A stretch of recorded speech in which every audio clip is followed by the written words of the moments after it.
Dina kembali bisa menyatu bersama dengan Anda di Family Talk dari DP3AP2 Daerah Istimewa Yogyakarta yang didukung sepenuhnya oleh dinas yang luar biasa ini dan dana keistimewaan. Apa saja sih yang dilakukan teman-teman dinas? Pastinya adalah sesuatu yang sangat bermanfaat bagi perempuan-perempuan yang ada di daerah Istimewa Yogyakarta.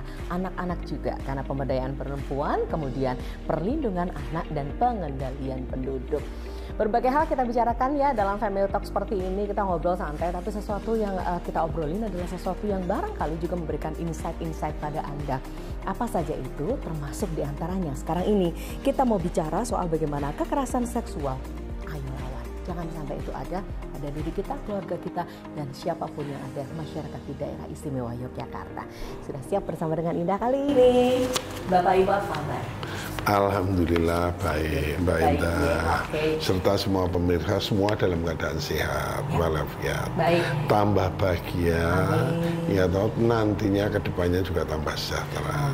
Masyarakat kan yang diharapkan gitu. Nah, ya kan kita sedang bicara dengan lelaki yang begitu menyemangati perempuan. Selalu kalau Pak Imam. Pak, saya terlalu bersemangat kalau dengan perempuan terlalu bersemangat. Gitu ya? Oke, Pak, mudah-mudahan yang seperti ini Pak dilihat oleh sahabat perempuan yang istimewa, karena kita kan perempuan istimewa itu perempuan di Jogja ya Pak. Ini menjadi sesuatu yang menenteramkan. Nggak zamannya lagi sekarang kita itu berseteru dengan laki-laki. Kita ini kan setara, partner. Iya. Kita selalu bekerjasama dalam kebaikan, saling mendukung dalam kebaikan. Oke, kita dengar nanti seperti apa pendapatnya Pak Imam, anggota DPRD Daerah Istimewa Yogyakarta, terutama soal kekerasan seksual yang mesti kita lawan bareng-bareng. Beliau adalah sudah famous sih sebetulnya, tapi saya tetap akan sebutkan gitu. Bapak Imam Priyono Dwi Putranto, SEMSI.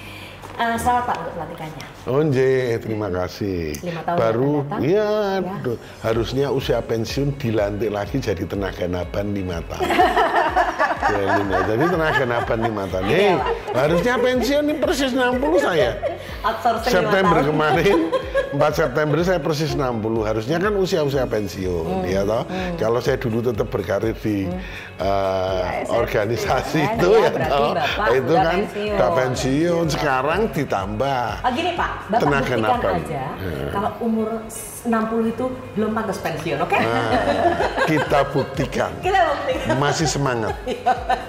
Masih bermanfaat untuk masyarakat. Betul. Nah, salah satunya nanti kita mau ngobrol yang ini ya Pak ya. Kekerasan seksual harus dilawan ya Pak. Pak Imam nanti akan memperjuangkan juga membantu Bu Erlina.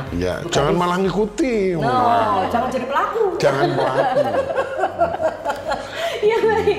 Kemudian Bu Erlina, bukan kita. Ibu sehat Bu? Alhamdulillah. Selalu semangat ya Bu? Harus semangat. Harus semangat. Ya, PR-nya banyak memang. Cuma dikerjain satu-satu.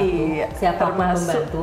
Kasus-kasus kekerasan juga masih ada. Oke, baik. Semangat Ibu mengundang kami semua sebetulnya. Kita kan tamunya ya Pak ya. Di podcast ini, di Family Talk, artinya secara keluarga kita akan bicara. Mudah-mudahan dari keluarga ini justru banyak perubahan-perubahan baik yang terjadi. Ya, Ibu Erlina Hidayati Sumardi SIPMM, Kepala DP3AP2 Daerah Istimewa Yogyakarta. Pak Imam, kita ada tanya Bu Erlina ya Pak Imam? Silahkan. Ahlinya. Yang ahlinya. Yang pakarnya beliau. Yang sudah memang setiap saat menangani itu. Pak, kalau ngobrol sama Bu Erlina ya Pak, sebelum sampai ngobrol ke situ, ternyata Pak di dinas ini dan sebagainya kan layanannya banyak Pak. Bahkan kalau kita tuh lagi stres, lagi penat, under pressure, kita nggak mau ada kegilaan-kegilaan yang kemudian terjadi Pak. Di sini tuh ada ruang bengok-bengok. Saya tuh pengen seperti itu. Pengen saya itu sebetulnya menghilangkan stres datang tempatnya Bu Erlina, tapi takutnya itu Bu Erlina malah terus pergi terus takut ya saya. Saya takutnya di situ. Kan ada petugas ya Pak. Karena sudah bukan kekerasan, ya toh, perlindungan perempuan. Saya bukan anak lagi gitu loh. Tapi Bapak datang ke sini justru support ini yang luar biasa ya Pak ya. Karena urusan pemerintahan, DPRD wajib mensupport.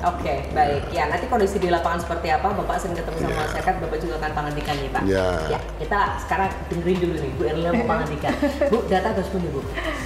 Ya, setiap tahun selalu ada kasus kekerasannya. Artinya karena datanya kan sudah terpadu ya. Artinya SDIY baik yang korban-korban kekerasan perempuan dan anak yang mengakses layanan di UPT PPA-nya DIY maupun UPT PPA-nya kabupaten kota karena semua punya ya, kabupaten kota kita. Kemudian juga LSM yang menangani korban kekerasan. Jadi semua itu integrasi datanya sudah bagus sehingga setiap waktu update gitu, terupdate itu selalu bisa kita lihat. Kalau kita lihat dari tahun ke tahun, memang dari tahun 2022 sampai 2023 itu menurun.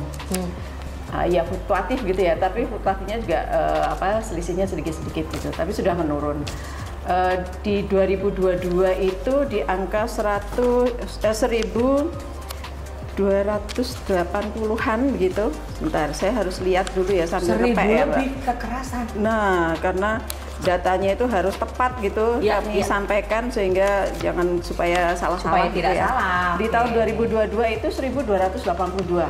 Ini yang mengakses ya.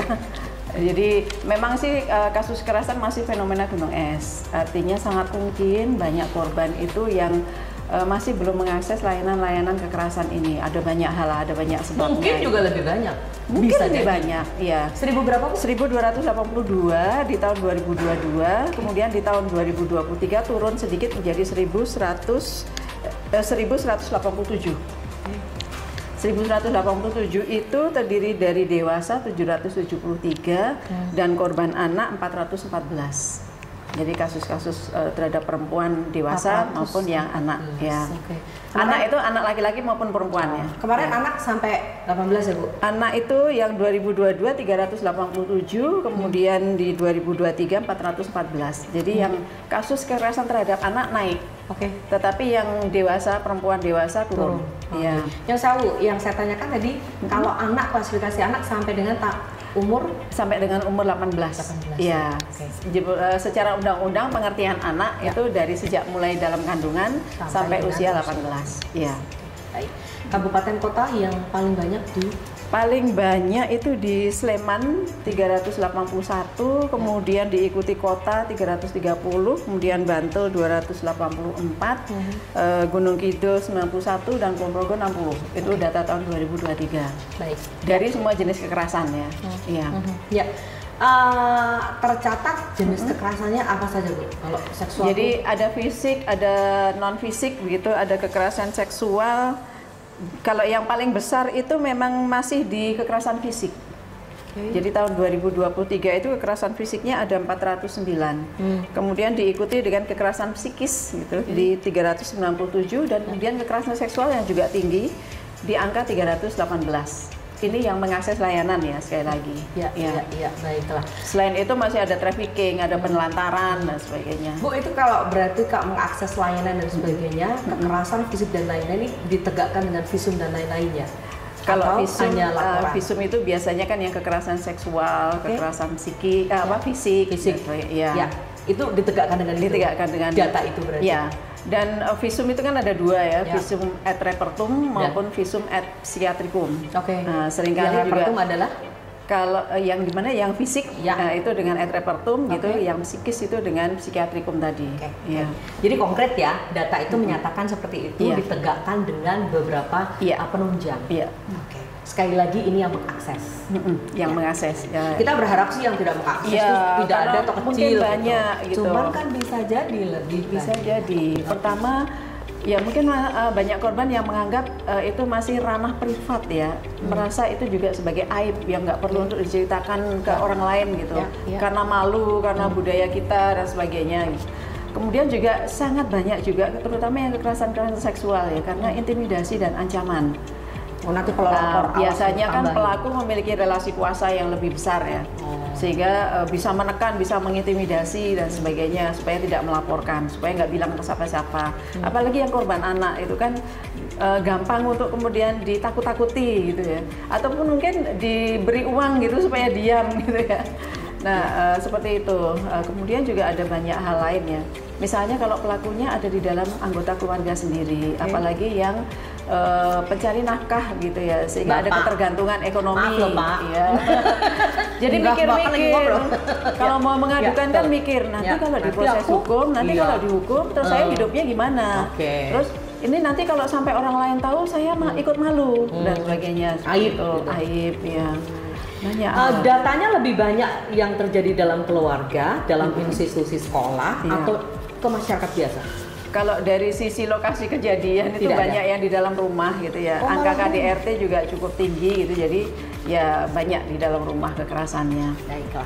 Meskipun yang lain juga ada di tempat umum, di tempat kos, di tempat kerja, di sekolah bahkan. Ya. Saat-saat ini memang ada beberapa hal yang memprihatinkan ya. Kita baca, kita lihat di media, ada bullying yang sampai anak meninggal, ya kan? Ada kekerasan seksual yang terjadi dalam institusi sekolah juga ada, meskipun itu tidak terjadi di Jogja, tetapi fenomena yang seperti ini, keburukan seperti itu kalau dibiarkan saja, tidak ada penegakan hukum, tidak ada tindakan dari masyarakat, justru nanti akan menular. Tapi jangan salah Mbak Indah, terjadi juga di Jogja, meskipun tidak viral sekali gitu ya. Tapi kasus seperti itu di kampus, di sekolah terjadi juga di Jogja. Bahkan di pondok pesantren sekalipun gitu. Ada juga kasus seperti itu. Baiklah. Sekali kalau itu terjadi dimanapun itu oknum ya, bukan atas nama institusi dan sebagainya. Dari data ini nanti Ibu akan kasih tahu kita bagaimana Ibu mengolah itu dan apa program Ibu. Tapi saya pengen ke Bapak kita yang satu ini dulu, komentar dulu atas data yang Kalau saya itu kekerasan itu sebetulnya terhadap anak maupun yang sifatnya seksual maupun yang sifatnya itu bukan, itu sangat memprihatinkan. Karena saya tak yakini bahwa yang terjadi lebih besar dari data. Apalagi di tahun 2022 masa pandemi. Ketika masa pandemi, orang bersekolah itu biasanya dengan daring. Sekolahnya kan dengan daring. Otomatis kalau sudah dengan daring, ada seorang ibu sudah biasanya menjadi murid. Bukan menjadi muridnya, ya ibunya, orang tuanya, atau mungkin bapaknya. Ketika ini daring, kemudian ibu ini tidak memperoleh pendidikan sosiologi keguruan, maka ibu ini memperlakukan anak itu pasti seperti dia memperlakukan dirinya sendiri, baju sendiri. Sehingga ketika saya pertemuan dengan ibu-ibu di lapangan, pertemuan mereka mesti mengatakan itu terjadi kekerasan. Gini, jenengan gadah putra alit. Kita punya anak kecil. Anak kecil itu misalnya kelas 3 SD.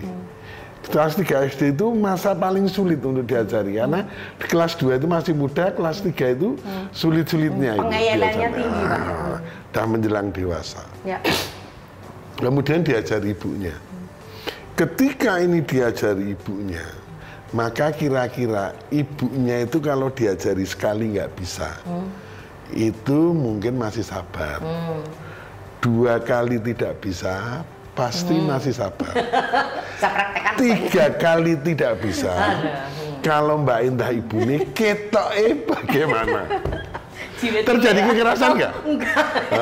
Enggak untuk Mbak Indah. Enggak, maksudnya tadi saya bilang jiwa cile itu enggak. Tapi iya Pak, betul. Karena orang tua ini kan kan kekerasan, sadar atau Iya. tidak? Dan itu diberlakukan, dan rata-rata ibu-ibu itu kalau saya bicara gitu di masyarakat ketawa semua. Iya betul Pak. Tapi kan ini nggak mungkin dilaporkan. Ya seperti ini dah, bener nggak? Nggak mungkin dilaporkan. Karena ini ketergantungan kok. Iki aku nak ngelapor ke ibuku, aku rakyat imam. Ya nggak, rakyat ini. Ini sudah bagian dari kekerasan, tapi kecil. Sifatnya kecil yang tidak dilaporkan. Makanya saya bilang era pandemi itu sebetulnya kekerasan banyak sekali. Karena kalau saya ketawa gitu, orang itu melakukan nggak bu? Oh enggak Pak Imam. Tapi nggak salah. Enggak. Yang punya anak kecil gitu. Yang sabar itu biasanya yang lebih sabar kalau sepuh. Itu sifatnya cucu, itu lebih sabar. Ya terus telusur ke dalam. Oh kalau yang itu yangnya itu simbahnya itu lebih sabar. Tapi kalau ibunya belum secara ekonomi, mereka kan posisi pandemi secara ekonomi mereka merosot. Ya toh apalagi yang harian kerjanya nggak bisa keluar, nggak bisa apa, hidupnya tergantung, itu menjadi itu. Sehingga apa? Sehingga masa pandemi itu betul-betul saya yakin Bu Erlina itu bekerja ekstra keras untuk menangani itu. Gitu. Kemudian yang kedua masalah seksual. Kalau masalah seksual itu sebetulnya kita ada juga yang tidak tahu. Saya nggak tahu ya, semoga tidak ada lah. Selain dari data ini tidak ada. Kita kan berdoanya seperti itu. Nek seksual itu kan bahaya sekali. Ya toh, karena merusak generasi. Nek seksual kita berharap tidak ada sama sekali yang melakukan itu, melakukan kekerasan. Walaupun nek tanpa kekerasan ya kita nggak bisa. Ya toh. Bapak bercanda. Ini gitu. Kita berharap tidak ada sama sekali. Oleh sebab itu, di samping dia ada penanganan di sini, bagaimana DP3AP2 itu ada pemberdayaan perempuan tentang apa? Tentang di lingkungannya. Pemberdayaan tentang apa? Tentang lingkungannya. Bagaimana seorang ibu-ibu dilatih bekerja sama, dia tidak bisa berdiri sendiri. Mungkin bekerja sama dengan dinas kebudayaan.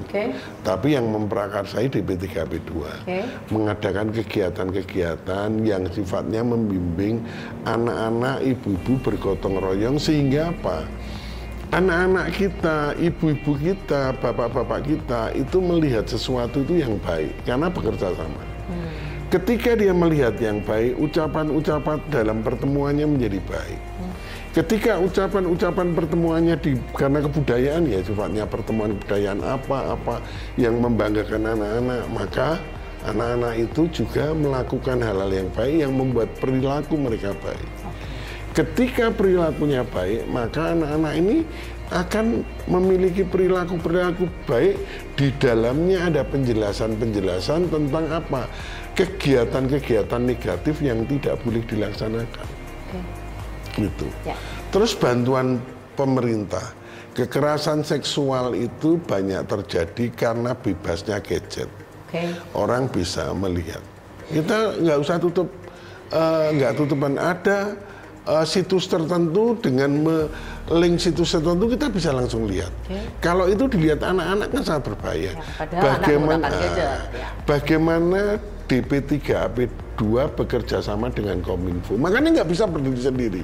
Dia kan berat sekali Bu Erlina dengan Kominfo. Bagaimana Kominfo di daerah istimewa Yogyakarta itu bekerja sama dengan pusat, hal-hal situs-situs yang berkaitan dengan negatif itu bisa istilahnya terblokir semua. Kayak yang dilakukan China sebetulnya ya. Terblokir semua. Itu harus dilakukan. Tapi kan Oke. kita kadang-kadang buka situs tertentu bisa. Nanti buka satu, sebetulnya nanti FYP semua di beranda kita gitu. Tapi sebetulnya juga bisa kita laporkan langsung. Artinya ada cara-cara untuk melaporkan langsung. Karena memang sangat terbantu. Tapi kalau kita lapor, kita itu malah jadi sulit.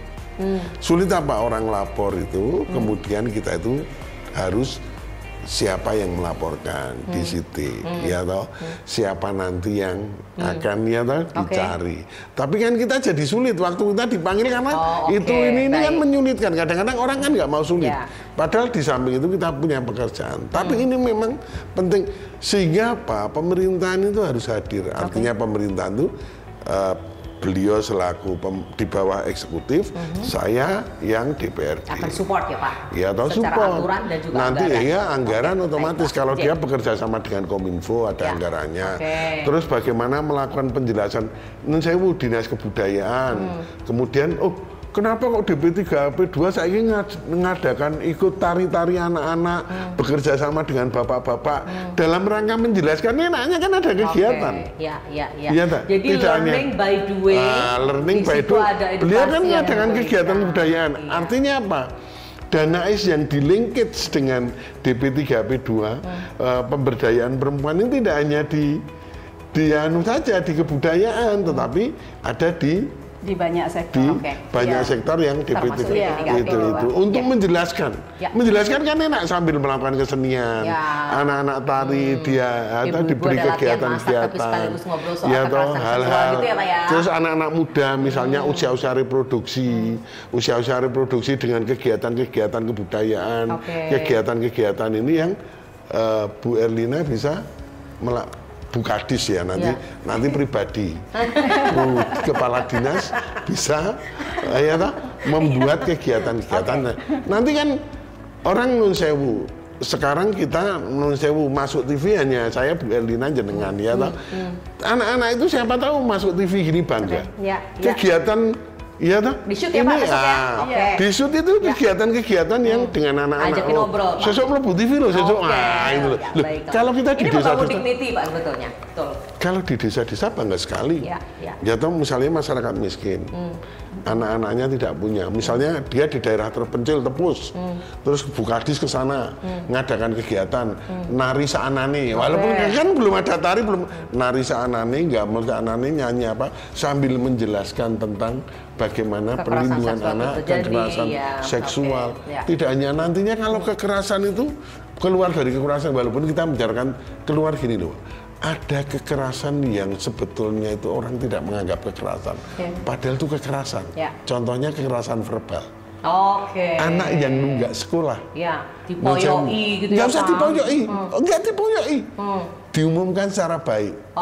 Misalnya gini, kita neng kelas. Kelas ya Pak ya. Di kelas, perintah guru. Ya toh?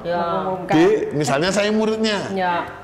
Imam, nah itu toh, Imam. Nanti ke ruang saya ya, tolong ngomongin sama bapaknya kok SPP-nya belum dibayar.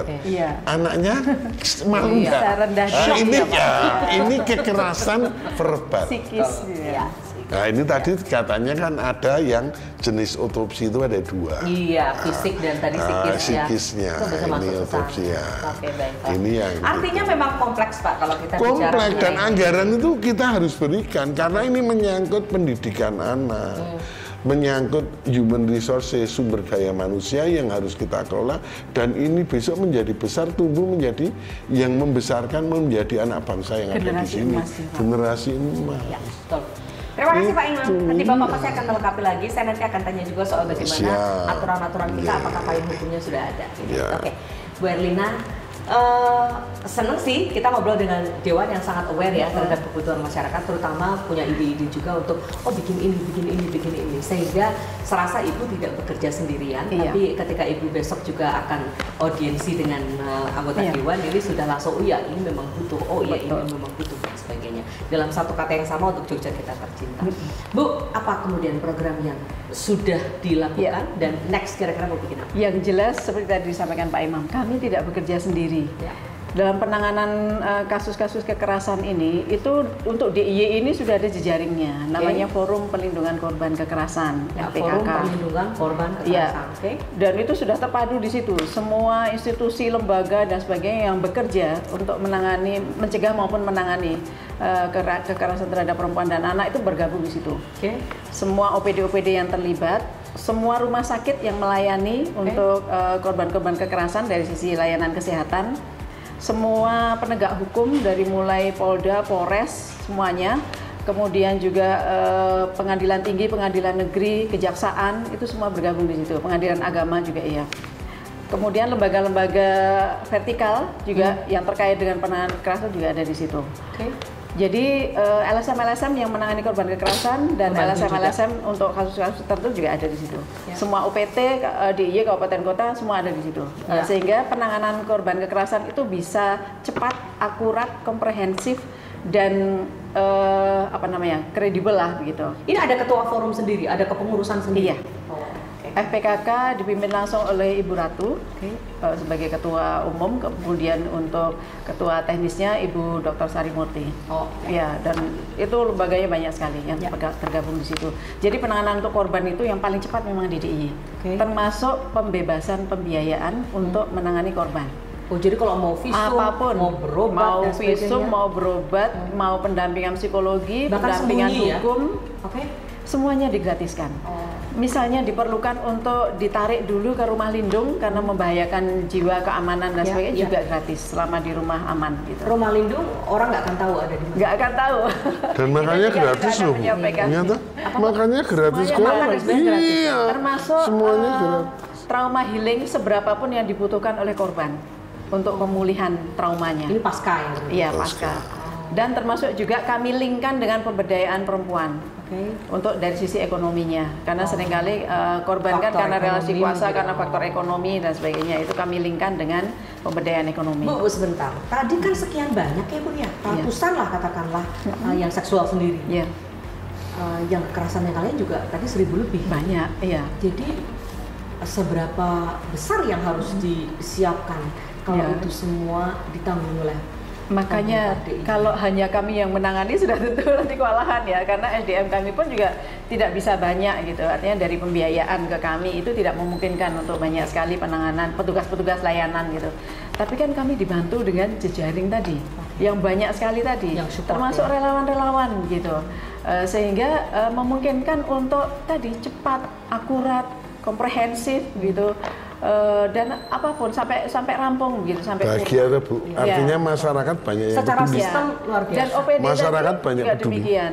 Yang disampaikan Pak Imam tadi juga kami lakukan kerjasama dengan Diskominfo, Disdikpora, Dinkes, sudah blokir dan Disnaker Trans, dan dinas-dinas manapun, Diskom UKM dan sebagainya, semua tergabung di situ.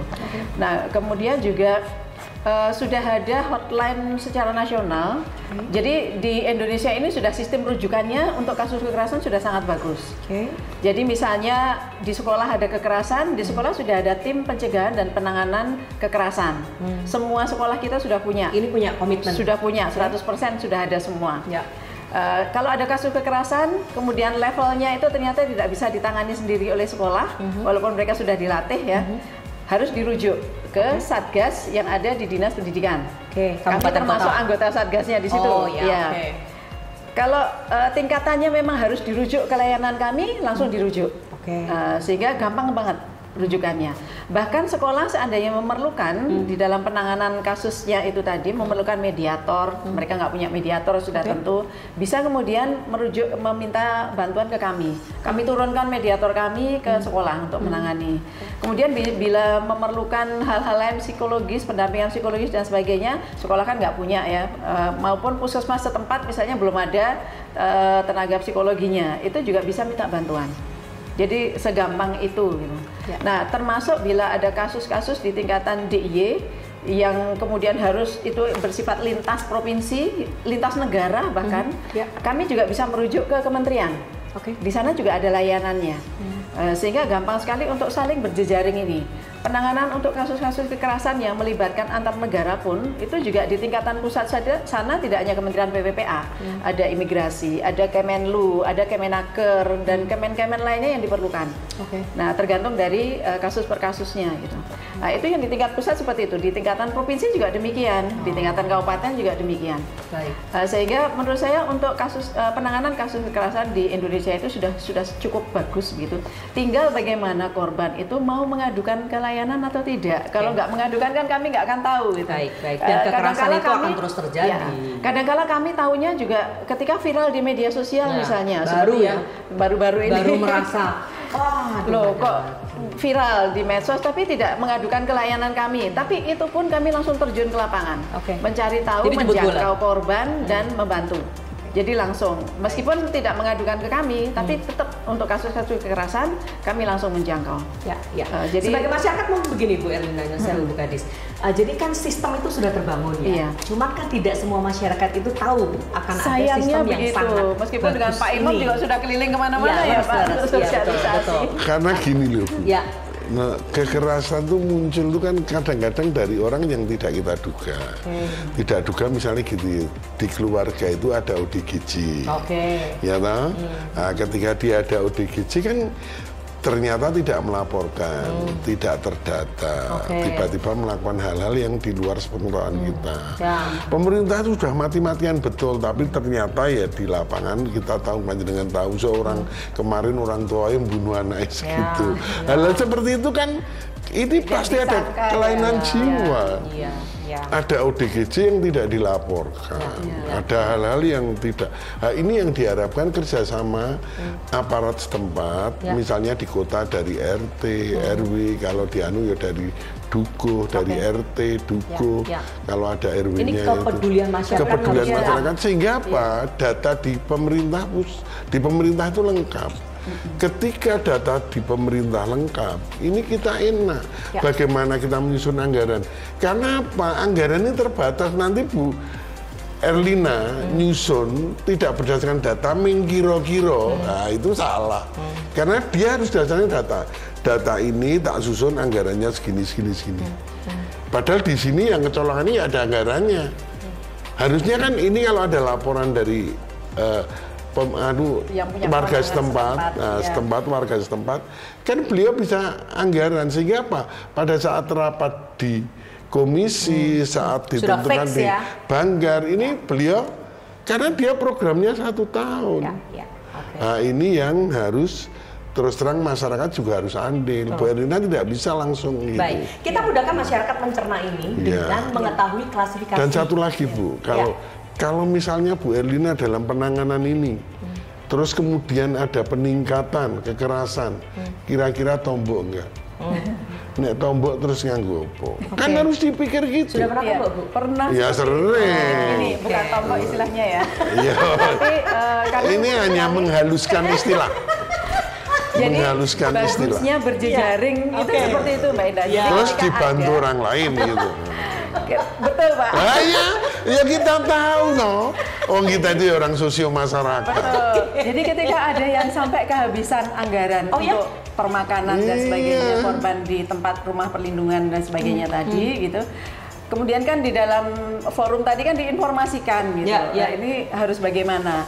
Nah, kemudian ada solusi-solusi di situ sehingga kemudian bisa membantu. Termasuk tidak hanya di dinas kami, antar dinas kami dengan kabupaten kota dan sebagainya, tapi termasuk antar dinas lainnya. Misalnya untuk kasus TPPO. TPPO adalah perdagangan manusia, trafficking, human trafficking karena itu warga dari luar gitu, meskipun kasusnya terjadi di DIY, misalnya KTP-nya KTP luar, warga dari luar gitu. Tapi lokusnya di sini. Lokusnya di sini, investigasi selamanya dan di sini selama kasus itu. Nah, siapa yang mau memberikan permakanan di rumah lindungnya begitu ya?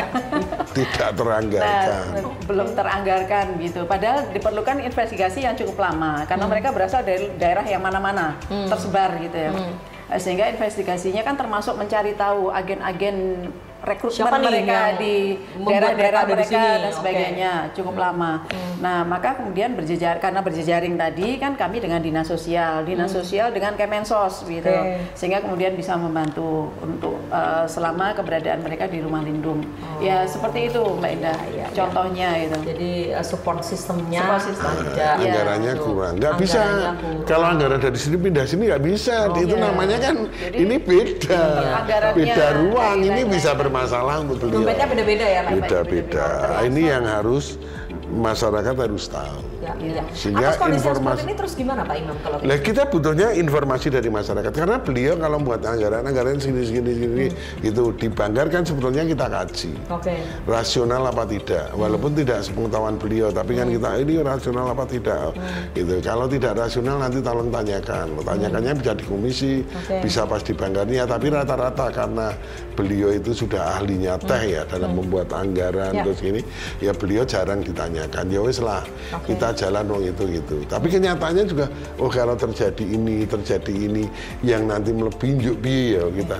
Tapi kan anggaran kita terbatas. Ya ini kaitannya dengan korban. Makanya dibutuhkan informasi sehingga kita bisa tepat. Jangan sampai nanti Bu Erlina itu betul-betul wis membantu masyarakat. Apa nggak cilaka kok? Bu Erlina bekerja betul-betul membantu masyarakat dengan uang negara. Ternyata uangnya itu menyalahi aturan. Wes orang nganggo untuk masyarakat suruh mengembalikan. Nah, apa terus biasanya apa itu? Ini kekerasan terhadap gadis ya. Nah, ini kekerasan terhadap itu bisa terjadi. Itu bisa terjadi. Makanya kita semua gitu, Mbak Indah. Saya gini nih kan mengawal Bu Erlina, ya toh. Bu Erlina nek tombok aku nek tombok ya mau lho, ya toh. Saya nek tombok ya mau lho. Kayaknya kita ketawa gitu, Pak. Tapi sebetulnya ini adalah family talk yang membuat berbes milih. Dari awal ketika gue mengatakan itu pun mungkin kita sebagai manusia, apalagi kita ibu merasakan Bu Erlina bagaimana kemudian ketika itu terjadi. Nih Bapak nggak merasakan ya merasakan dong Pak. Saya nggak merasakan Bapak. Tapi biasanya kan antara logika dan perasaan itulah bedanya kadang-kadang laki-laki ya secara porsi gitu. Kondisinya seperti ini, belum lagi menyelesaikan yang ini, sebetulnya ada juga masalah soal anggaran yang memungkinkan kurang, ada yang memungkinkan Bu Erlina sudah mengucurkan ya tadi uang negara, tapi ternyata dianggap salah untuk penggunaan dan sebagainya. Ini kompleks ya, sangat kompleks. Oke, baiklah. Tapi supaya masyarakat tahu soal kekerasan ini, ada baiknya kita klasifikasikan supaya tadi sangat oke sih, sangat setuju dan sangat paham sebagai masyarakat Pak saya. Kalau Bapak mengatakan nek don duwe masyarakat sik ngene lapor toh, ben aku tuh bisa punya data yang baik. Betul. Karena kalau kita bicara soal forecast ekonomi beda ya Pak, jual beli dengan yang ini gitu. Kan Ibu kan harus nek ada ini, ada ini gitu. Tapi kalau itu data, masyarakat mari yuk kita terbuka ya. Jangan malu kalau memang keluarganya ada yang ODGJ. Jangan malu kalau ada beberapa hal yang memang harus kita laporkan supaya penjenengan punya data dan itu justru akan membantu kita. Kalau ODGJ terus lempar mobil pakai itu. Atau parang gitu misalnya kena mendung orang. Ada kasus. Jadi memang mitigasi jauh lebih baik Kemudian pencegahan jauh lebih baik daripada sudah terjadi kasus gitu. Nah, penajaman di situ kan memang perlu peran serta dari masyarakat semua. Kemudian juga kami sangat berharap ini sudah kami sosialisasikan, edukasikan juga ya ke semua perangkat kelurahan maupun kelurahan gitu. Penguatan di data. Sehingga nanti pencegahan itu bisa dilakukan dengan baik, jangan sampai terjadi kasus gitu. Jadi pemetaan dulu mana-mana yang rentan akan terjadi kekerasan, potensi terjadi kekerasan gitu ya. Ada di rumah tangga yang seperti apa? Kalau tadi Pak Imam mengatakan salah satunya adalah yang punya anggota ODGJ misalnya, atau yang punya kerentanan lainnya, misalnya ada yang disabel dengan jenis-jenis disabel yang banyak begitu ya. Kepala keluarga perempuan misalnya. Atau di situ ada yang ex-lapas, anggota keluarga yang ex-lapas yang biasanya juga kemudian ada stigmatisasi. Kemudian ada yang anggota ada yang HIV/AIDS misalnya, penderita HIV/AIDS. Jadi dijauhi. Iya. Dan kerentanan lainnya. Jadi itu kan terpetakan. Kalau semua kelurahan dan kelurahan punya data itu, kan kemudian ada pendampingan terhadap keluarga itu. Lalu potensi-potensi lainnya terjadi kekerasan, yang potensial juga akan terjadi kekerasan, misalnya keluarga baru yang kurang kokoh terbangunnya, misalnya karena pernikahan yang dini tadi, Lalu hal-hal lainnya gitu, artinya itu supaya terpetakan. Biasanya yang paling kecil itu ada di Dasawisma ya. Yang kemudian sebetulnya bisa mendata itu, kemudian bisa naik lagi datanya ke dusun gitu ya, PKK dusun misalnya, lalu ke PKK desa atau kelurahan, atau mungkin ada petugas-petugas yang kemudian bisa membantu untuk itu di masing-masing kelurahan dan kelurahan. Nah itu sangat kami harapkan sehingga jangan sampai terjadi kasus kekerasan, pencegahan jauh lebih baik. Pak Imam yang seringkali berhubungan langsung dengan masyarakat, memang jangan menyepelekan organisasi-organisasi kecil di masyarakat. Dasawisma, PKK itu sebetulnya justru PKK itu luar biasa. PKK itu kan dari sana Pak biasanya. Dari pokjanya, bagaimana kita menjelaskan. Karena PKK itu kalau bekerja dengan DPAP itu kan pemberdayaan perempuan. Ya toh, terus kemudian nanti seperti itu pengendalian penduduk. Kalau di kota ini KB itu soalnya pengendalian penduduk. Nah, bagaimana pengendalian penduduk itu seperti tadi pendewasaan usia perkawinan. Karena nek perkawinan tidak dewasa nanti padu terus. Ya toh, pendewasaan usia perkawinan. Nanti beliau juga ada program pendewasaan usia perkawinan supaya apa? Ya supaya tidak ada kekerasan. Pendewasaan usia perkawinan. Jadi memang ini semuanya, saya sering diajak sama DP3AP2 di pendewasaan usia perkawinan. Kenapa kok undang-undangnya sekarang yang laki-laki 25, yang perempuan 21. Walaupun kalau kita itu bicara undang-undang kadang-kadang saya kasihan sama Bu Erlina kalau nanti buat undang-undang pendewasaan usia perkawinan 25 sama 21. Usia angkatan kerja dan tenaga kerja ya, itu undang-undangnya yang dinamakan angkatan kerja dari 15 tahun. Kemudian yang dinamakan anak 18 tahun. Yang dinamakan pemuda maksimal 30. Jadi memang kalau kita mau membuat aturan itu sudah harus disesuaikan, hanya masalah usia aja sudah pusing deh. Iya toh? Iya. Ini dalam rangka untuk apa? Ya toh, belum nanti penjelasan dia bekerja sama dengan dinas kesehatan. Ya toh, nanti nun sewu. Kalau orangnya misalnya kawin di usia dini, tidak sadar istrinya hamil, ada kekerasan. Kemudian karena kekerasan itu bayi yang lahir stunting. Kan bahaya juga.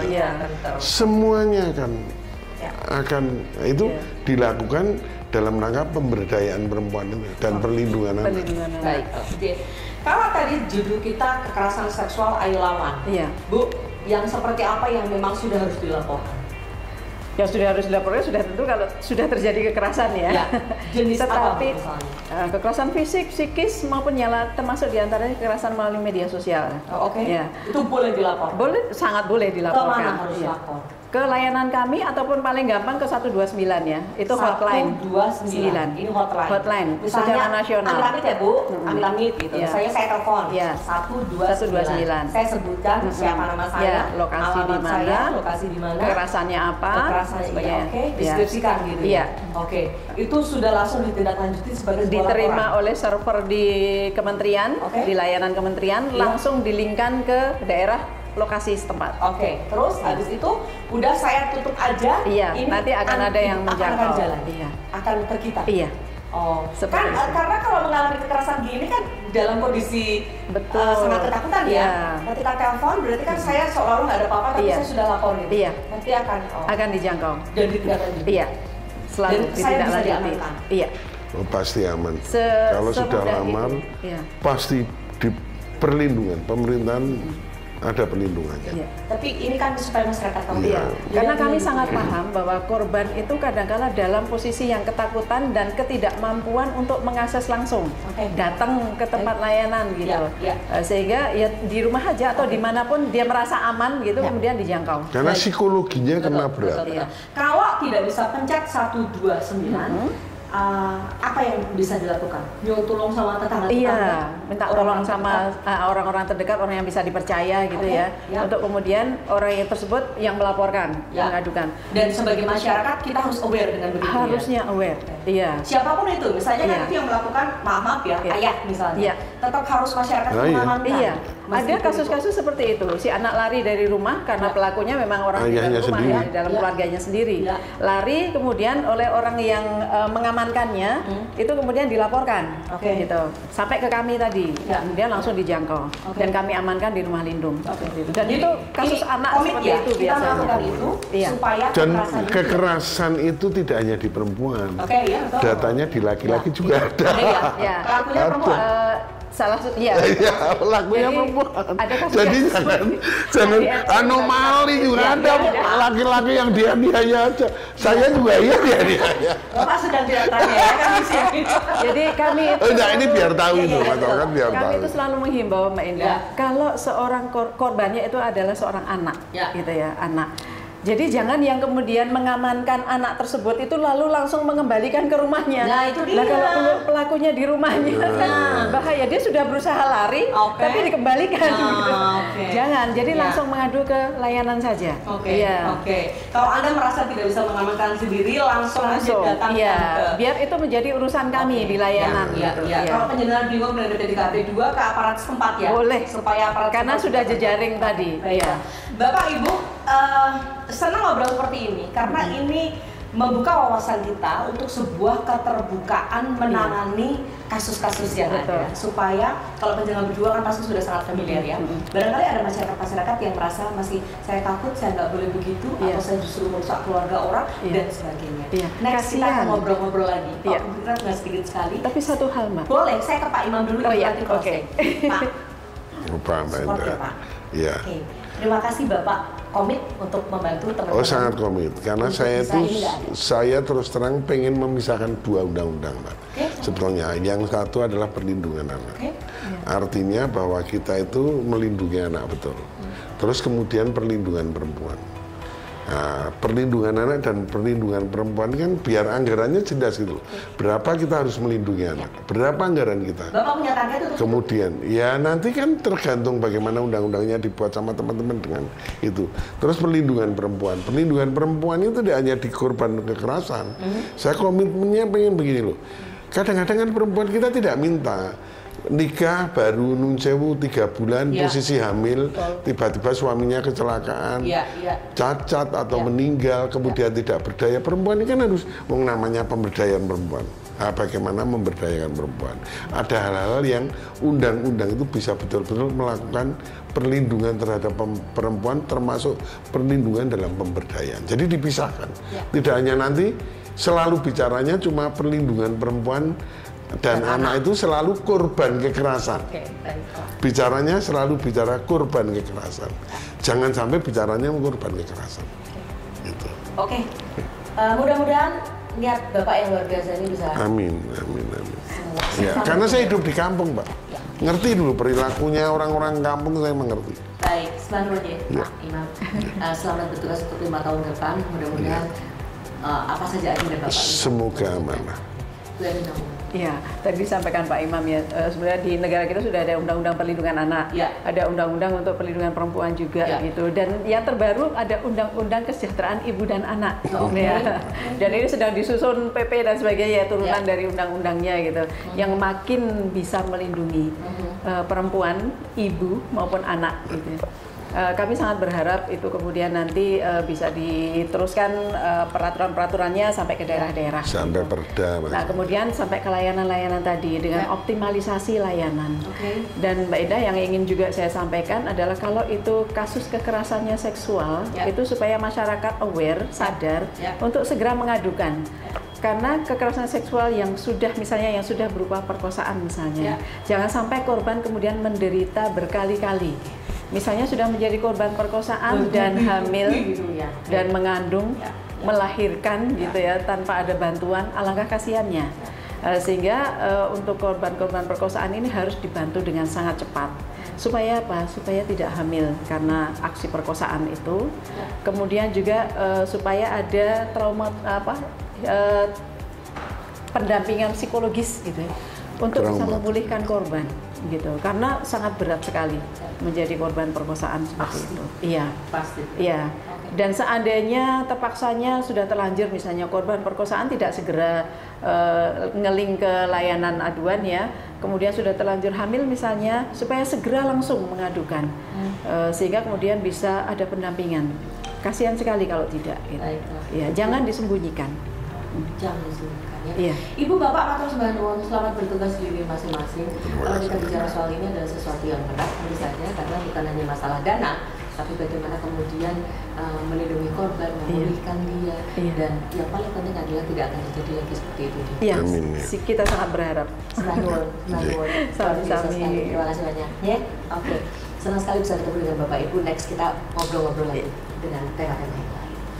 Ya, ada sahabat perempuan istimewa yang barangkali juga korban kekerasan dan sebagainya.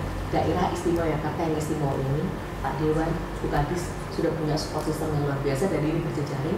Manfaatkan itu sebagai pengaman penyelenggaraan supaya Anda ini bisa pulih kembali seperti pada umumnya. Ya. Sekali lagi jangan melakukan kekerasan. Kita lawan kekerasan seksual. Sebagai masyarakat kita amankan orang-orang yang ada di sekitar kita, karena ini bentuk partisipasi kita sebagai warga negara yang baik dan bertanggung jawab. Salam setara, semangat panggung sejahtera. Saya Dina. Ya. Terima kasih Mbak Indah.